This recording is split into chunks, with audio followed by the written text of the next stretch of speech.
Ahem. Salam satu dunia.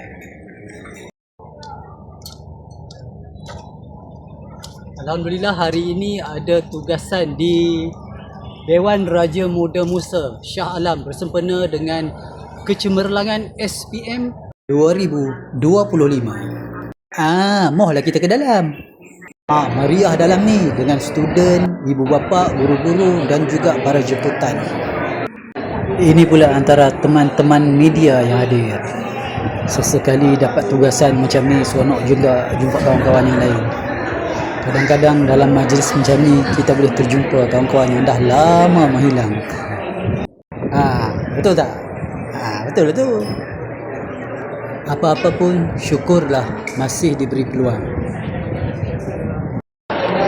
Tak sangka kata datang sini jumpa kawan aku. Kawan masa gabung ke ni? Kawan kita. Okey, dulu sama-sama dekat The Sun newspaper. Sekarang ni jauh hotel. Kalau buka topi ni tak boleh. Okey. Betul lah. Anyway, all the best. Jumpa lagi. Bye. Kalau nak berbekam, sila WhatsApp nombor yang tertera. Okey, kita jumpa lagi. Bye bye.